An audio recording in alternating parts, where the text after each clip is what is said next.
Hello everybody and welcome to my complete Kaladesh set review. Today we're going to talk all about the black cards in Kaladesh. So with no further ado, let's get started. Aetherborn Marauder is first. It is a black and 3 generic mana 2/2 uncommon Aetherborn Rogue that has flying and lifelink. And when it enters the battlefield, you may move any number of +1/+1 counters from other permanents you control onto Aetherborn Marauder. So clearly, this guy seems a little pushed, honestly. He seems like one of the best uncommons because being able to move any counters from Fabricate or any other counters that you're providing via +1/+1 counters for whatever reason you may be doing so, this guy gets monstrously huge. If you just move 2 counters, it's a 4/4 flying lifelinker for 4 mana, which is pretty much amazing. So the ability to move those counters over makes it really strong. I don't see this in constructed by any means because it doesn't really have the stats for constructed. But what it does have is a lot of versatility. It has the ability to really use Fabricate in ways that I think you're going to be surprised by. And as a result, I think this is a very high draft pick, and I always play in sealed because it's got evasion and lifelink, and those two are awesome together. They are the chocolate and the peanut butter, if you will. Next up is Ambitious Aetherborn. It is a black and 4 generic mana for a 4/3 common Aetherborn Artificer, or Artificer. We talked about that last time.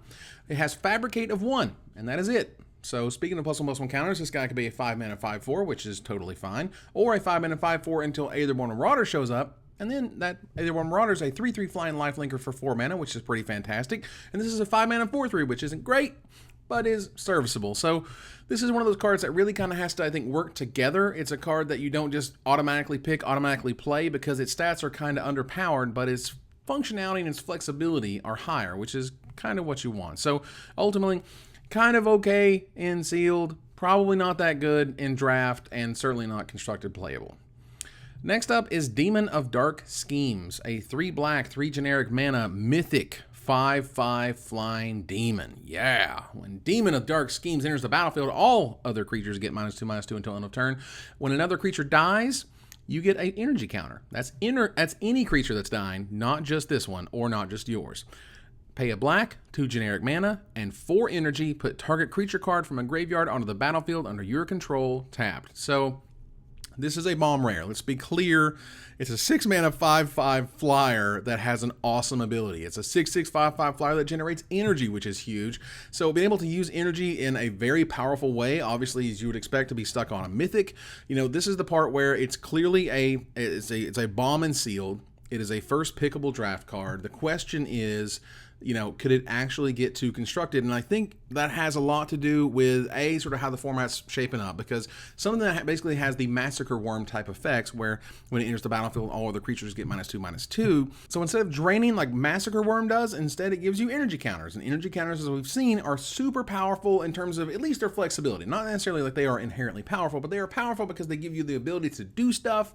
And this one does some pretty amazing things. So the ability to come into play, get a bunch of energy counters, and sweep your opponent's board is absolutely doable. This card is very awesome.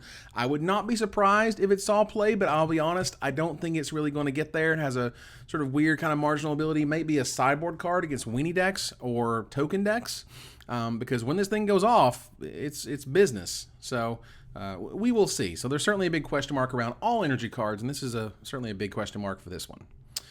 Next up is Dund Operative, a black and a generic mana for a 2/2 common human rogue. As long as you control an artifact, it has +1/+0 and has Death Touch. So it's interesting to me that, first of all, everybody's getting bears these days. Everybody gets a bear. When black first got a bear, oh my god, people couldn't believe it. Here we are with 3/2 bears, basically, because as long as you control an artifact, which is super easy in this set, and it has +1/+0 and Death Touch, which is very important in limited. It's just funny to me that, like, basically as pushed as I feel this guy is, certainly in the scheme of things over the past few years, this is above what the curve used to be. It's still not good enough. So, like, a black and a generic mana will get you a 2/2, could get you a 3/2 Death Toucher, so that's amazing in sealed, absolutely amazing in sealed.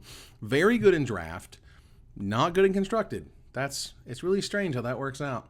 If there is a black aggro deck, I would not be shocked if they play something like this, but there's probably better options. And ultimately, you know, this is the type of ability that is perfect for limited because you need Death Touchers. It holds back big monsters from attacking you. It lets you attack through big scary monsters. And getting an artifact this is an artifact block. You should have that no problem. So it's really a 2 mana 3/2 Death Toucher, which is always playable in limited. Easy, probably earlier pick than most, not really a first pick per se, but it is 100% playable and sealed every single time. A great 2-drop. Dund Operative, as weird as that name is pretty solid. Diabolic Tutor is next. It is a 2 black, 2 generic mana uncommon sorcery that searches your library for a card. You put that card in your hand, then you shuffle your library. So this is Demonic Tutor, you know, basically the fixed Demonic Tutor. Demonic Tutor was a black and a generic mana for the same ability. It's been around ever since the game began. They eventually kind of figured out, oh, wait a minute, that's busted. They took that out in 4th edition, and it hasn't been seen since, except in a few dual decks where they've been able to reprint it, which is nice.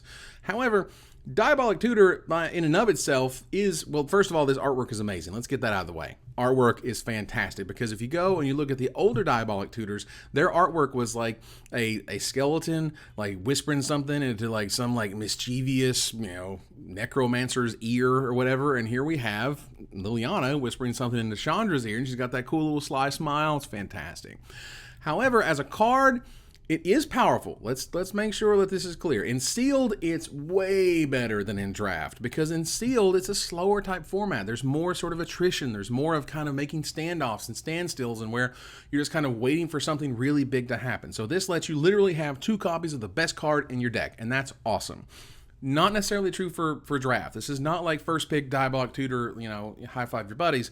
This is really a card that, if you have a slower type of deck, if you have a deck that's able to kind of turtle up just a little bit, because there's so much to do with the curve in Draft. You want to be able to 1-drop, 2-drop, 3-drop, 4-drop, and when you 1-drop, 2-drop, 3-drop, and you Diabolic Tutor, that could be great, but sometimes you like wait, and then you like 2-drop, and then you like wait, and you like maybe 4-drop, and if that 4-drop ends up being this spell, you could just get run over. And sure, you went and found your best spell for that drop, or for, you know, the upcoming turns that you're going to play, but sometimes you just get ran over. So you got to be careful about playing essentially too many of these. I know it sounds a little silly because this thing finds the best card in your deck, but that's the way it is.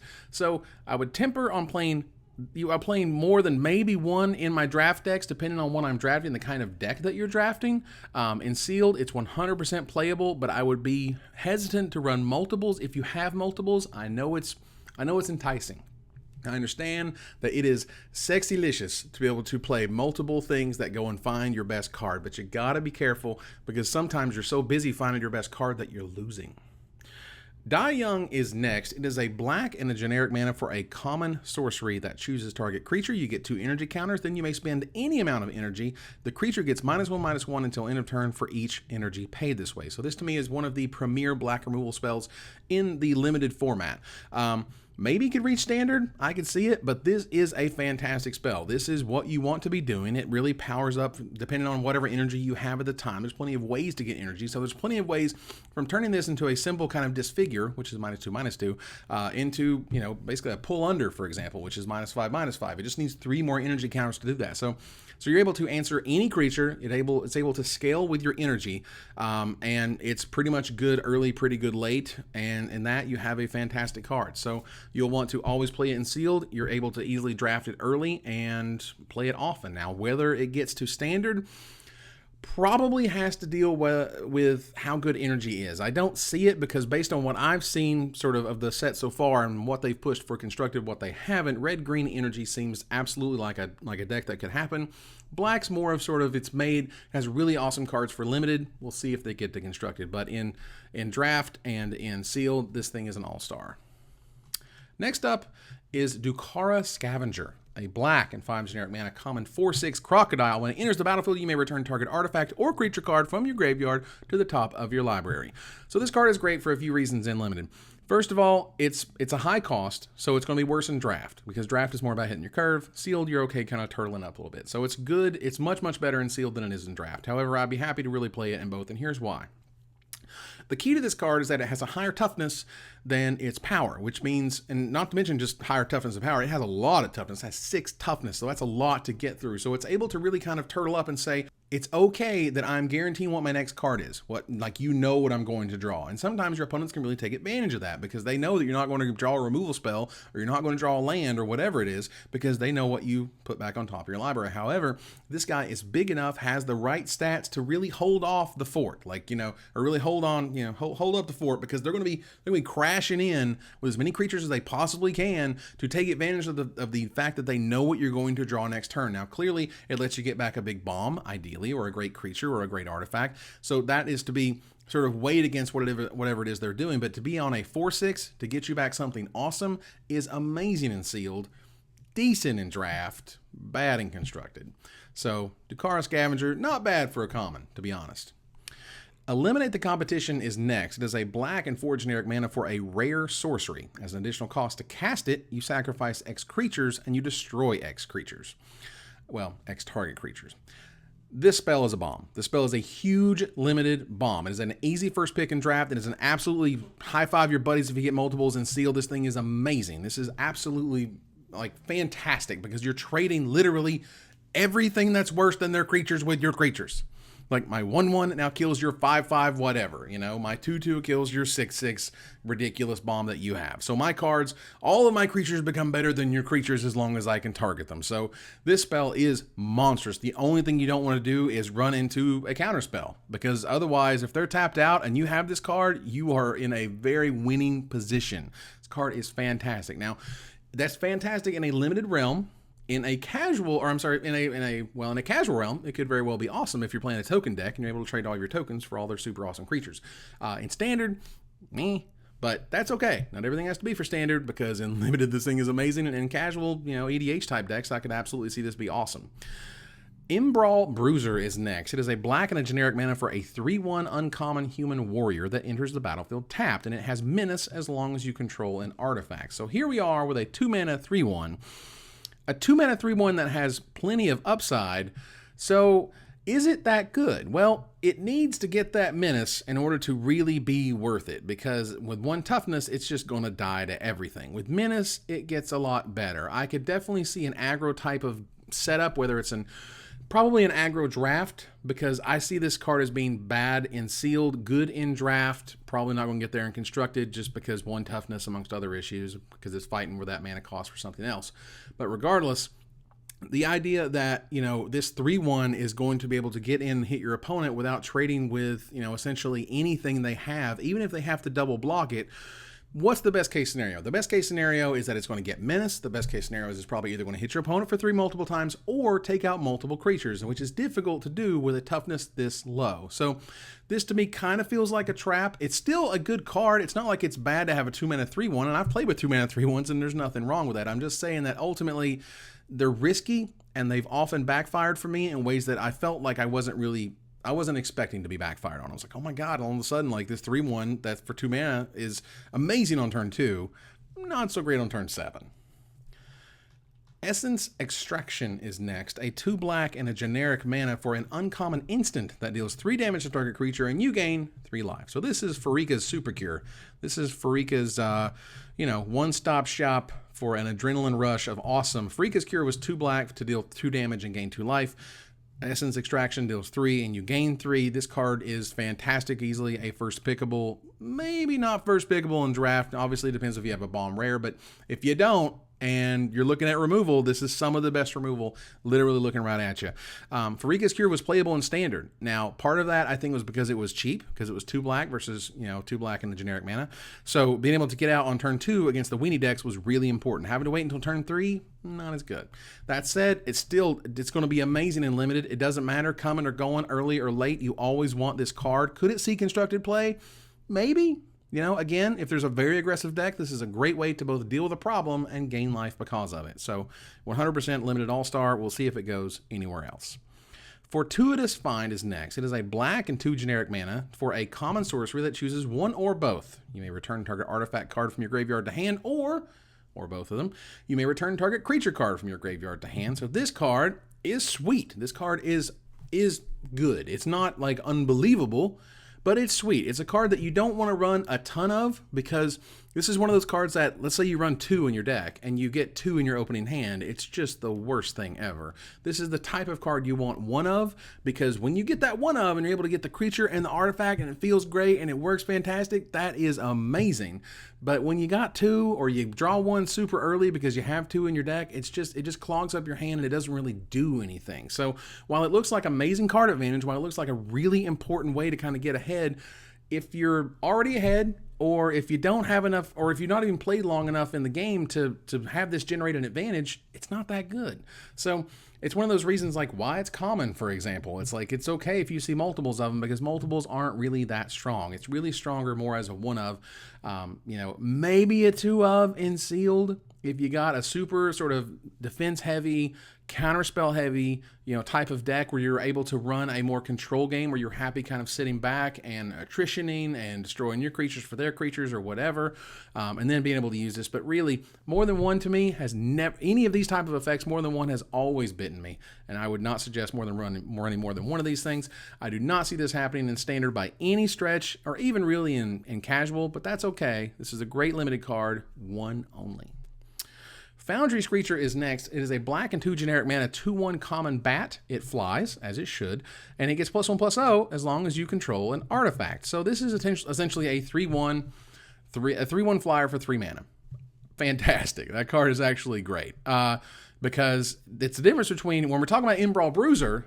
Well, it doesn't have evasion. It tries to get menace, but menace isn't really evasion. It's just like kind of weird pseudo evasion where they're still able to block with either a huge guy and a small dork that you're going to kill, or 2 small dorks and maybe you get the best of both worlds and 2 for 1. However, when it flies, that's a big deal. And when it flies, it can really get in a lot of damage really quickly if they don't have something to answer it. So this is a card that I'm happy to run lots of because at worst it's basically a Windrake. We saw that in blue. 3 mana for a 2/2 flyer, 3 mana for a 2/1 flyer. Okay, but all of a sudden it has this great upside. That is worth it. This card is very much playable. I'm playing it in basically every limited deck I got. It's going to be great in draft on the curve, and it's going to be great in sealed because it has evasion, and it's not going to go anywhere past that. Fretwork Colony is next. Excuse me. It is a black and a generic mana for an uncommon 1/1 insect that cannot block. However, at the beginning of your upkeep, you put a +1/+1 counter on it and you lose 1 life. So you're playing something that can attack on turn 2, but you're losing a life for it. It can attack on turn 3 as a 3/3 and you're losing another life for it. And attack on turn 4 and losing another life for it, and so on and so forth. While this is a card that could, I think could just go 2 ways, right? Either it's really good because you hit it on turn 2, or it's the worst thing ever because you drew it on turn 8 and you're hating your life. So it's not good late. It's pretty good early, maybe good in the mid game, but that life is going to start to, just tick away. It's just kind of eating at you and it can't block. So if your opponent is super aggressive and you play this thing, you just gave them a free damage basically because there's no way you can get rid of it unless you have another effect that does so. So, so that is tough. And with that regard, I don't know. I don't really like this card because I feel like you're putting way too much into it and you're not going to get enough out of it. And by the time it becomes really, really super relevant, you've lost a ton of life trying to get a 6/6 or get a 5/5. Well, why don't you just play like a 6/6 or a 5/5 in a different color, or just play a different card? I don't like this guy at all. Gaunty, Lord of Luxury is a 2 black, 2 generic mana, 2/3 rare, legendary Aetherborn Rogue. That's a lot. It has Death Touch, because why not?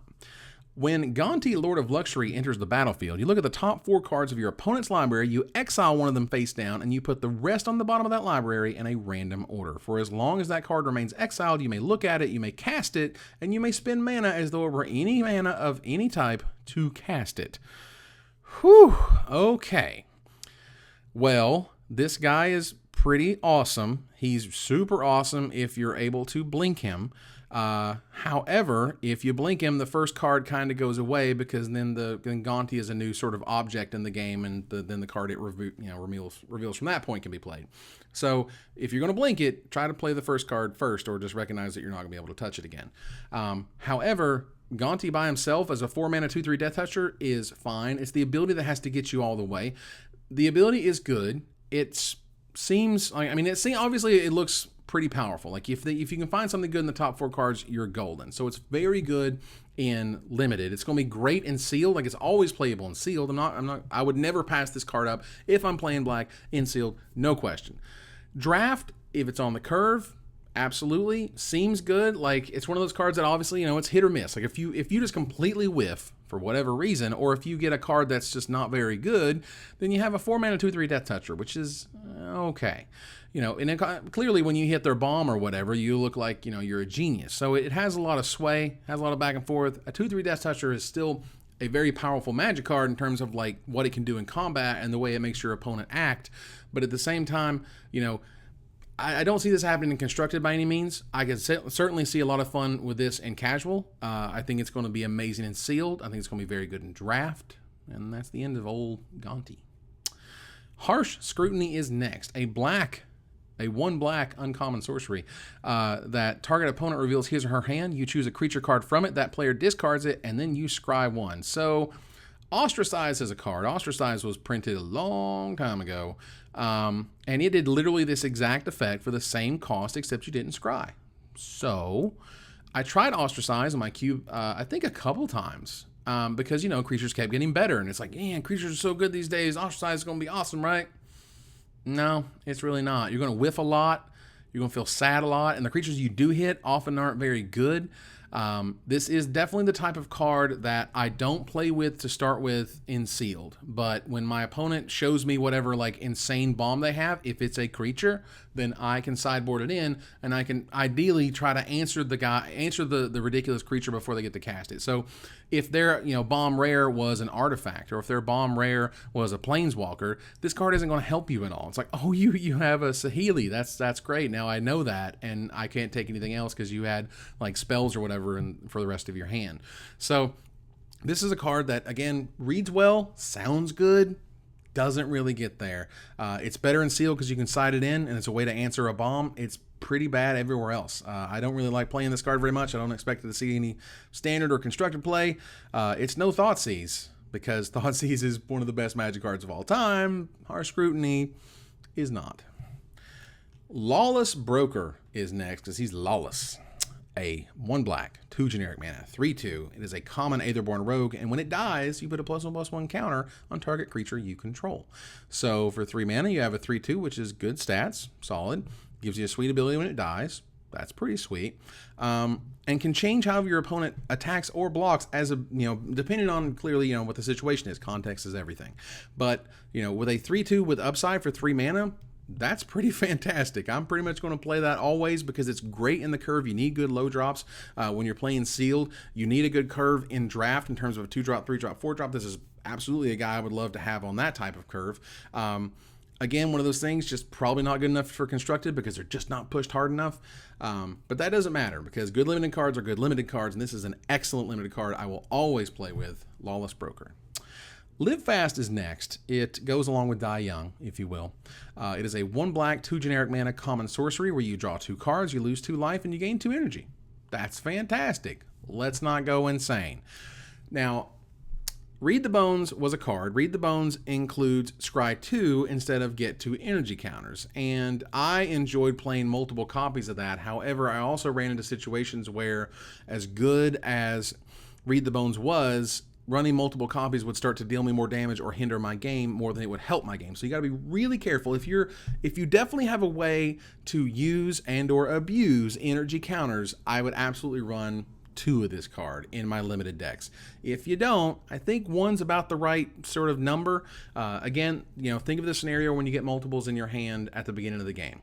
Like, okay, now I have to do something. I have to mount a defense. I have to start the game. And eventually, I want to be able to play Live Fast. Now, if one of those cards was Live Fast and one was some other spell, you're probably in pretty good shape because Live Fast is one of those great cards that when you deplete your hand, you're able to kind of refill it. But when you have multiples, it's like, now I got to lose 4 life in order to cast these 2 spells. And then hopefully there's something good on top and so on and so forth. So, it's not necessarily for me an auto play every single copy you have. It's not an auto, I draft this thing super early. Instead, I like to play 1 in seal because I think that's the right number.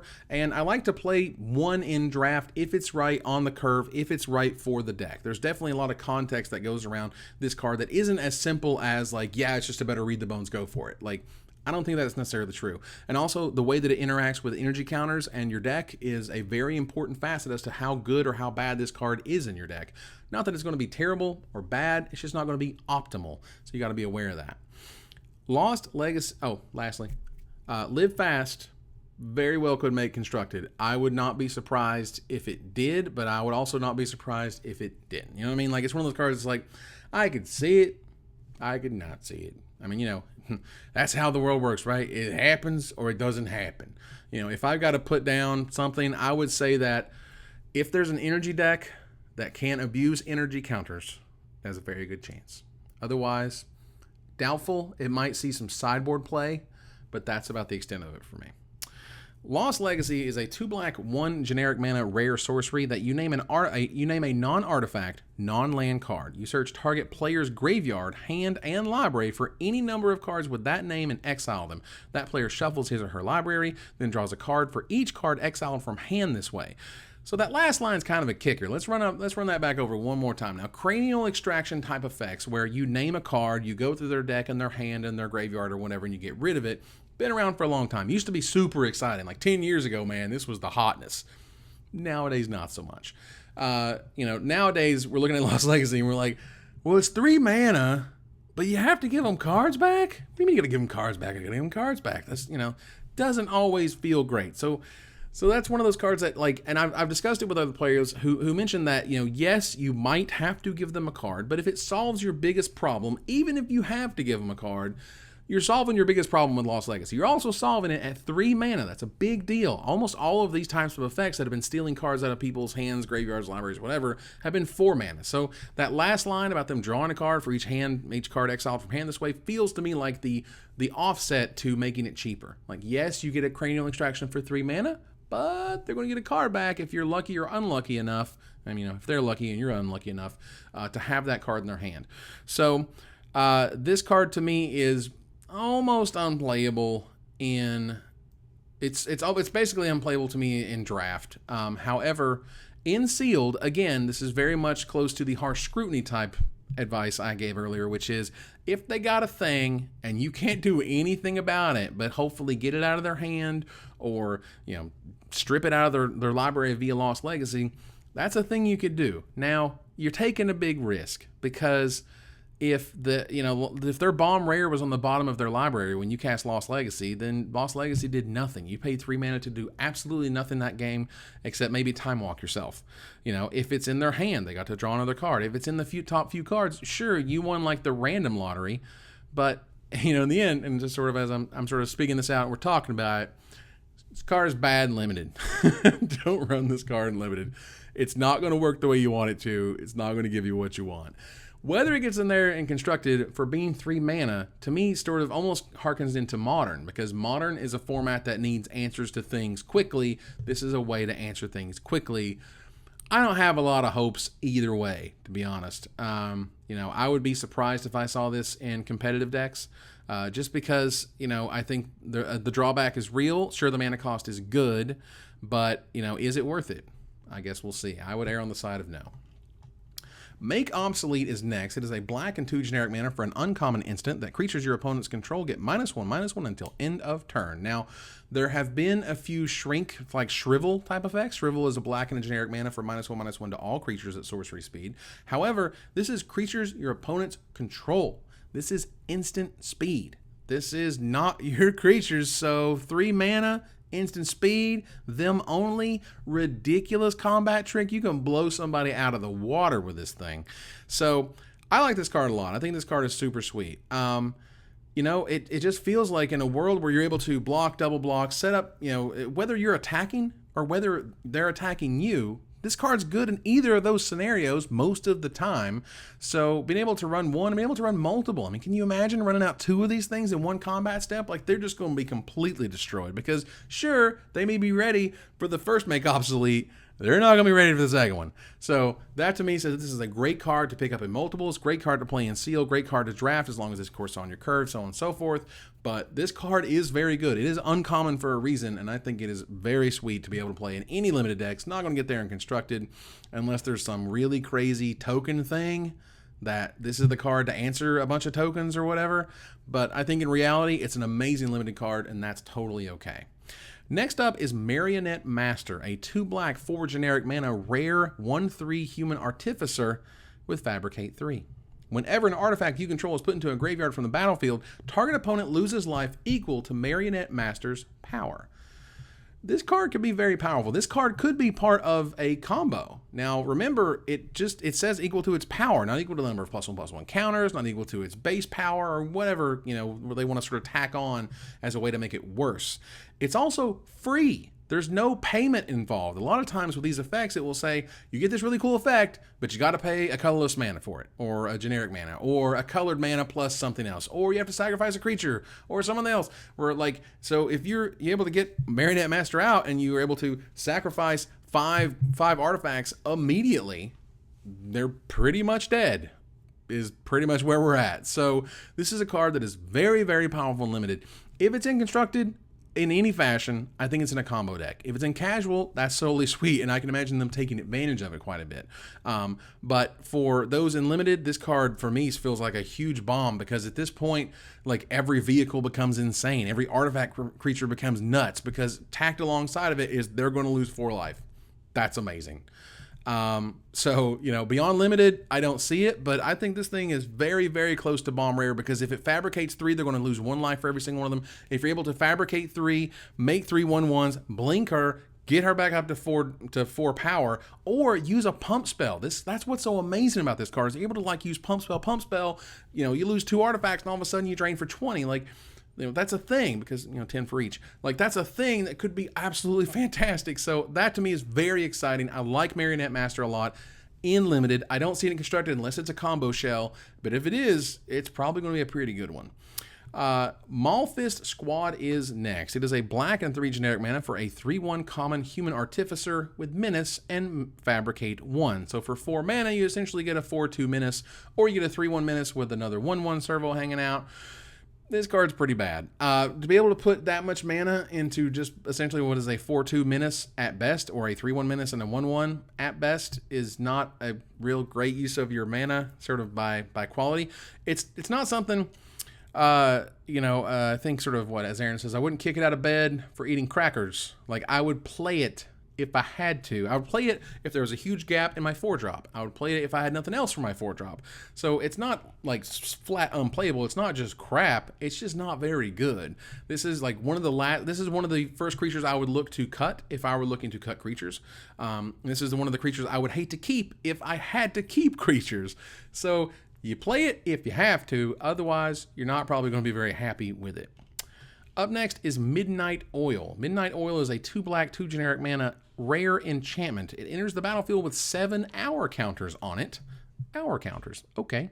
At the beginning of your draw step, you draw an additional card and you remove 2 of those hour counters from Midnight Oil. Your maximum hand size is equal to the number of hour counters on Midnight Oil. When you discard a card, you lose a life. Okay. This card's freaking weird. Nothing makes any sense. Why does it have like 7 counters? Like, because I get it. I get the fact that it has 7 counters because 7 is your starting hand size. Okay. Removing 2 at a time is weird. You're not able to remove 2. So like, because you're not able to remove 2, it will always stay at 1. You know, note that like, it's not going to lose that 1 and your maximum hand size is 0. Like, no, that 1's going to stay because it can't remove 2 at once. So like, all right. I have no idea how to handle this card because it's really weird. I don't see it in a world, well, in a world where you have Harmless Offering and you're able to give your opponent this after you get all the benefits of it, is pretty exciting, to be honest. Kind of sweet. It would be in a really weird deck, but kind of sweet. You know, the question is this weirdo type thing good enough for limited? And it's hard to say it is, because if you know, every turn you're able to draw extra cards. So let's get that underway. So at the beginning of your draw step, you're drawing additional cards. However, because you can't remove the 2 counters, and judge people, help me out here, I'm pretty sure you can't draw extra cards when you cannot remove 2 counters from it. So that means that when it gets down to 1, you've burnt all of the Midnight Oil now, haven't you?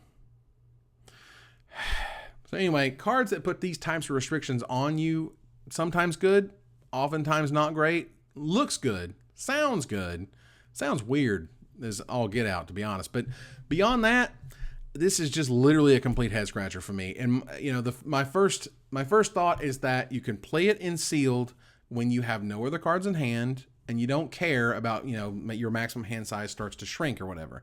However, you're starting to draw extra cards, which usually keeps cards in your hand, and if you discard them, this thing starts hurting you. So in that regard, then you know, the rest of the time, if you were to tap and play Live Fast, for example, and you draw 2, and all of a sudden you have to discard one and you lose a life because of it, and this guy is sort of keeping you down the rest of the game. That's bad. You don't want to put yourself in a situation where you're having to use your own spell to get rid of it, or you're kind of hating the fact that you cast it in the first place. And that's, to me, is kind of where this card sits, which is why I don't like it in limited formats. Maybe in a casual world or even a constructed world, we're able to build what spells go around it and how you're able to abuse it. That's great. In its form, I don't see it happening in limited, because every drawback that it has is so huge that the upside is great, but I think it's too much on the other side, basically. Next up is Mind Rot. Wow, we've seen this one plenty of times, haven't we, Magic players? A black and 2 generic mana for a common sorcery that target this player discards 2 cards. So, let's go through the Mind Rot list. The Mind Rot list it's great and sealed. It is. It really is great and sealed. Oftentimes you'll hit 2 really sweet spells with it. It's bad in draft, because draft, you're drafting a curve. What you want to be doing on turn 3 is playing a threat or a totally sweet answer, and you don't want to be really mind rotting. It might see play in constructed, as these types of effects do against control decks, because you want to get them to discard their counter spells or use their counter spells on mind rot and not on your stuff. So in sealed, it's great because you're often you're playing just kind of like, who's got the biggest thing, who's got the best card, who resolves it last, so on and so forth. This card takes those things away from them. But draft is usually too fast or too on the curve for this type of thing to really help you. But in constructed, you will see the random mind rot show up, which is interesting. Morbid Curiosity is next. A 2 black and a generic mana for an uncommon sorcery. As an additional cost to cast it, you sacrifice an artifact or creature. You draw cards equal to the converted mana cost of the sacrificed permanent. This is a really interesting card. It's hard to say that you really want to kill your own creatures. However, it lets you sacrifice artifacts. I think that's actually a pretty big deal, because whether you have a high-costing artifact creature, which could be a thing, or if you're able to have some sort of artifact that is a non-creature artifact that you're later able to cash in. Now note, it really needs to be higher than a converted mana cost of 2 to do anything beyond replacing themselves. Like at that point, you've used Morbid Curiosity and you've sacrificed the permanent, you draw 2, well then you've lost 2 to gain 2. So you really want something that's 3 or higher. And so sometimes that is a creature that's been pacified. So you're like, high five, you pacified, or whatever the pacifism is in this block, you somehow disabled my awesome rare. So now I'm going to sacrifice it like this 6-drop and draw 3 cards, or draw 6 cards rather. And that's clearly amazingly powerful. So this to me sounds like a card that's better in sealed, because you're able to really answer their answer by turning them into more cards, versus draft, which again is very much about, being on the curve, being able to do things and not necessarily giving up your own things for some sort of advantage. Whether it happens in constructed, I don't know. There are certainly artifact creatures that I think are pushed. There's artifacts that I think are very powerful, and there's artifacts that you could turn into extra cards. That to me is a real enigma, real question mark. I think it's interesting. Probably not good, because effects like this in the past haven't been great. But I really think in sealed, this might actually have a possibility of making your deck. But if you lose it, it's okay. This is definitely a 23rd spell for me. This is a card that looks neat, sounds cool, could be a total disaster. Certainly if you get it in your opening hand, you don't want it anywhere near it. But late in the game, when things are kind of going to this back and forth, I trade your resources for my resources. If you're able to sacrifice something with converted mana cost 3 or higher, you're up cards, you're trading whatever it is that you had for more threats and answers. That's a good thing. Next up is Night Market Lookout, a 1 black common 1/1. That is a human rogue, and whenever it becomes tapped, each opponent loses 1 life and you gain 1 life. I actually think this card is pretty sweet. The reason is vehicles. Vehicles let you tap creatures in order to turn them on so you can crew them, essentially. And this guy, whenever you crew a vehicle, then you can all of a sudden drain your opponent for free for 1, which is very powerful.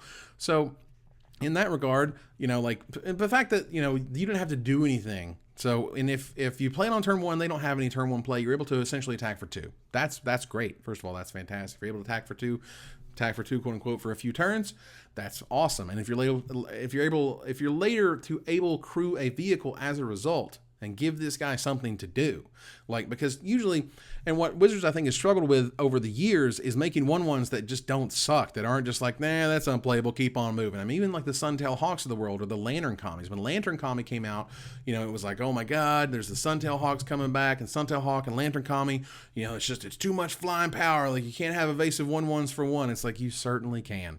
And so these 1/1s these days usually have some really cool, interesting ability to make them worth it. And I think this guy has one to make it worth it, because you don't need a crew or even attack that often to mean that this guy dealt, you know, 3 damage or gains you 3 life or whatever. Even if you just kind of throw him into the red zone because for whatever reason you need to bump up your life total by 1, or if you need to drain your opponent by 1, this card is an option. So it's not necessarily one that you're going to play over, you know, better cards or more powerful spells, but this is not a card that is that bad as your 1-drop. Certainly if you have a lot of vehicles, this is exactly the type of creature you want crew in them.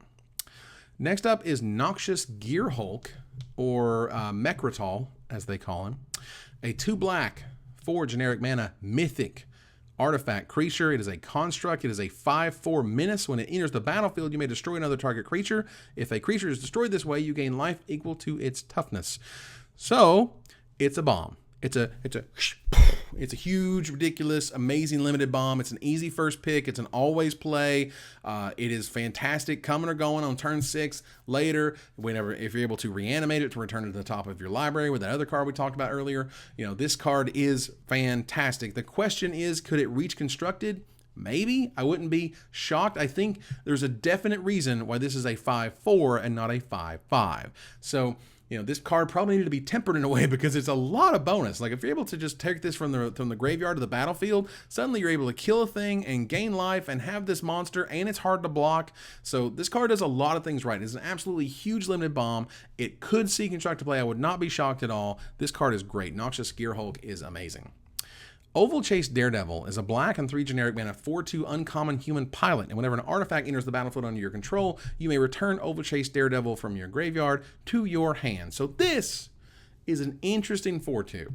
So when we talked earlier about the 4-drop that let you fabricate, and we'll take a look here, the Maulfist Squad. Maulfist Squad is no Oval Chase Daredevil, and there's a reason that Maulfist Squad is common and Oval Chase Daredevil is uncommon, because this card could get really annoying. This card is super sweet because it can attack, it can block. Every time you play an artifact, it can come right back to your hand. Yes, you have to pay for it again, but you're basically getting a free creature. And with such a high power, you're more or less, you should be trading with things, and you're just attacking into their guys and having them trade, because whenever you play an artifact, you get it back for free. So that is very powerful. It's going to be much, much better in Sealed than it is in Draft, because Draft is much faster than Sealed. So in a format where you're able to kind of do this attrition thing, and I'm able to trade your thing for my thing, and I play an artifact and I get them back, and I'm okay paying more mana to get them out, that's great. Very good. But, you know, in the world of Draft, it's not quite as good. But it is a powerful effect to essentially regrow for free just by playing artifacts in an artifact block. So it's uncommon for a reason. If you get multiples, I would absolutely play them in Sealed. You know, I would certainly, again, just like the Maulfist Squad, whose name I can't recall, you know, this is a card that I would definitely feel better about playing in the 4-drop, and in my drafts I would be a little bit more dubious. But again, returning for free is incredibly powerful, and so I like Oval Chase Daredevil a lot. Prakata Club Security. Prakata Club, for real, a black and 3 generic mana 3/4 dot. It is a common black and 3 generic mana 3/4. Aetherborn Warrior. That's this is significant. It's weird. The new normal that we're getting is 4 mana 4/4s are okay. That 4 mana 3/4s are just kind of average, if not like just I mean, I think a 3 mana 3/4 is very good. Let's establish that. 3 mana 3/4s are very, very powerful.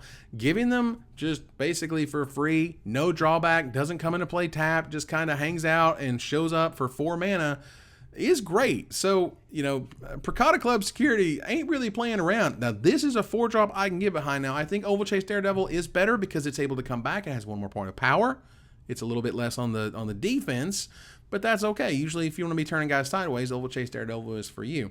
However, Prakata Club Security is just a good, fine man. It's just what does my buddy Mr. Chapin would describe as good, clean living. Like 4 mana 3/4s, all day, super sweet. I like this guy a lot. I'll play him almost every time. It's hard to say you can have too many 4-mana 3/4s because those are fantastic stats. Certainly in black cards, you just don't really see that these days. Not without without it being mythic or whatever, like Kaladesh or whatever. So, there's definitely to me a change in design thinking or a change in card design where 4-mana 3/4s are okay. We're fine with that. It's whatever.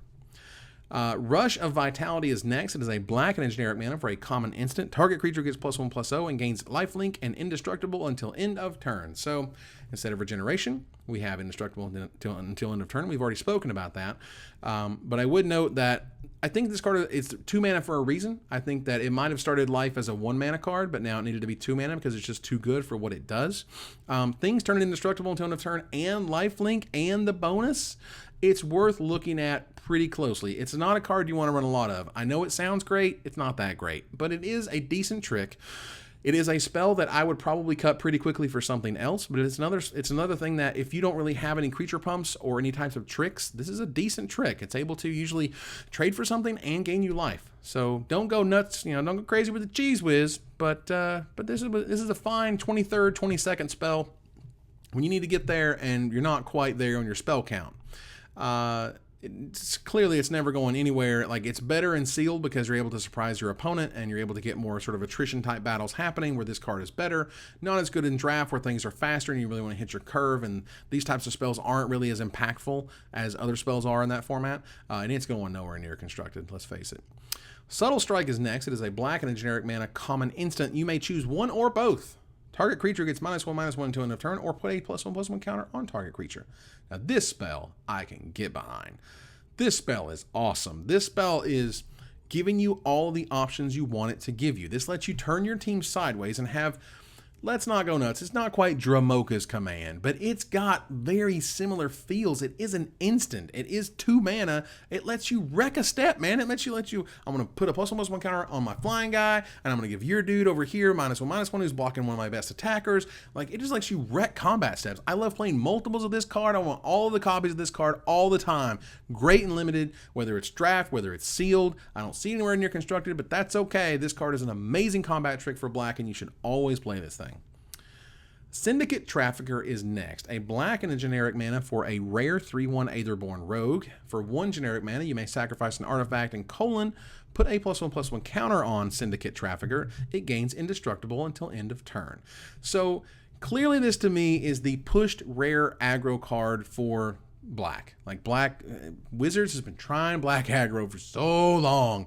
It's unbelievable. And they just keep trying to push it. And here's a way to draw a card, and here's a way to deal some damage, here's a way to make them lose some life, blah, blah, blah. Like, they just keep running back these effects over and over again. And one of these days they're going to get there. One of these days they're going to print a black card that's like a black aggro card that's actually going to be good enough. But until then, probably not going to be good enough. In limited, however, this card is fantastic. This card is very good. It's not the greatest thing ever because you have to sacrifice artifacts for it. So there's no, in standard, you can create a world where you have clues that you're sacrificing, and that's great. In this type of world, you're either sacrificing other artifacts, other artifact creatures, things you had to pay mana for in order to put a +1/+1 counter on this guy and make him indestructible. And it only makes him a 4/2. So this card isn't quite as amazing as it probably could be in a world where you can really craft a deck to make it work. For example, in draft, it's probably better just because A, it's great on the curve, and B, you're able to say, well, because I have this guy or because I got this guy early, I want to get more cheap artifacts. I want to get more of the artifact creatures that give you bonuses when they die, things like that. So there's definitely some upside here. I'm not saying this card's bad. I'm definitely going to be playing it in my 2-drop in every deck that has black in it for limited, but I'm just saying it's not unbelievably windmill slam, auto first pick type of card. It's just a very good card on the curve that could give you long-term advantages. I'm a little dubious as to whether it can actually get there and constructed because I don't think so. Thriving Rats is next. It is a black and a generic mana common 1/2 rat that enters the battlefield and gives you 2 energy counters. Okay. When it attacks, you may pay 2 energy counters, and if you do, you put a +1/+1 counter on it. Here's the reason I don't like this card. Why doesn't it have Death Touch? Really? We couldn't give it Death Touch? You can just give every other keyword to every other card, but when it comes to the rats that are thriving, for God's sakes, they can't have Death Touch? They can't come get you with a weird vermin teething? No, can't do that. All right, it's fine. Pretty sure this card's bad. It feels bad. And even if you have you'd have to have a lot of ways to abuse energy to play this card. If I have Either Works Marvel, you know, the mythic 4 mana, like super awesome energy card, I'd play this. I would not play it probably in any other scenario. This card is pretty awful. Tidy Conclusion is a 2 black, 3 generic mana instant common that destroys target creature. You gain 1 life for each artifact you control. This is the 5 mana Kill a Thing spell. Sometimes they make them more expensive. Sometimes they make them sorcery speed. But you're always going to play them. You're going to play them in draft. You're going to play them in sealed. You're going to absolutely play every single copy in sealed. In drafting is a world where if you got 3 of this card, you might go, I don't know, man. 3's a lot. It's high up on the curve, blah, blah, blah. On sealed, you're just like, dude, I got 3 of this card. Check this out, dude. No, for real. Check it. You know, you show them your deck and stuff. You're super proud of it, as you should be, because this is a good removal spell. And yeah, it gains you life, and that's awesome and all. But really, it's 5 mana Kill a Thing, and 5 mana Kill a Things are always great. Underhanded Designs is next, a black and a generic mana for an uncommon enchantment. Whenever an artifact enters the battlefield under your control, you may pay a generic mana. If you do, each opponent loses a life and you gain a life. 1 black, 1 generic mana, sacrifice it, destroy target creature, activate this ability only if you control 2 or more artifacts. So this is one of those build around me uncommons, and we've seen a few of those, and I haven't really sort of called them out as much as I should have. Like, these are definitely the uncommons that you get that you go, okay, I'm going to draft more artifacts and more cards that interact with artifacts, because this is the type of card that really benefits. If you're able to get this down early and all of a sudden all of your artifacts have kicker of 1 generic mana to make them lose a life and you gain a life, that's good stuff, man. That's good, powerful things that continue to happen. And then when you're able to cash in later for a removal spell, I mean, let's say you drain 3 life, so that's a 6-point life swing, and you killed something thanks to it. Like, this thing can be very powerful. You need to have the right tools in order to make the right result happen, but as a result, like, I think this card is absolutely playable, and as long as you have a good, decent artifact count where you feel you could get to having, you know, 2 or more artifacts, just 2, not even 3, don't even Metalcraft, just 2 or more artifacts, this to me is very good. And once you have 2 or more artifacts, just think of the amount of power and control that you have on the game at that point. At any point in time, as long as you have 2 open mana, you can kill anything at instant speed. That is incredible. Just the threat of that will cause your opponent to play differently and give you a huge advantage. Weaponcraft Enthusiast is our last black card. It is a black and 2 generic mana for an 0/1 uncommon Aetherborn Artificer. It's gonna wreck me the whole time. It has Fabricative 2. So it's a 3 mana 0/1 with Fabricative 2. Now, there was a 5 mana 0/3 with Fabricative 2 in blue that flew, which was also a very important point. If you pair black and blue together, you're able to do, I think, a lot of blinky, fun, you know, kind of tricksy things, which are cool. So you might be able to get a lot of play out of this guy. Otherwise, it's a 3 mana 3/2, which is okay. It's fine. I don't hate it. But I really want the ability to either abuse this, whether I'm bouncing it or returning it back to my hand after I sacrificed it for some reason. And because if not, just a 3 mana 3/2 or a 3 mana 3 guys is good. It's just not amazing. I'm still going to play it. It's a good uncommon. It's a good creature. Don't get me wrong. I'm not saying that you should not play this card. I'm saying that in order to make the most out of it, you really need something else to accompany it. It's still a fine 3-drop in your curve, and I'm still happy to run it. And certainly in sealed is fine because, again, sometimes 3 bodies makes 3 chump blockers, and you're good with that. In draft, I think you're able to build a deck that's able to take advantage of these types of effects, and not to mention the +1/+1 counters with the Aetherborn, Rogue, I think was the first one that we spoke of. So the Aetherborn Marauder, excuse me, the Aetherborn Marauder. So the Aetherborn Marauder and this card are, you know, just freaking, you know, chocolate peanut butter and peas and carrots and all that good stuff. So if there's ways to abuse it, it's good. Otherwise, it's just kind of okay. It's not a card that I'm super excited about unless I find ways to really make it work. So, ladies and gentlemen, that is all of the black cards in Kaladesh. I want to thank you guys for hanging out with me as we continue our complete set review. Next up are the red cards. So we're going to take a look at all of the red cards in Kaladesh. I hope you guys like this. If you do, please like, comment, subscribe, do all the things to tell me that you enjoy this content and you want more of it. Until next time, Magic players, this is Evan Irwin, tapping the cards so you don't have to.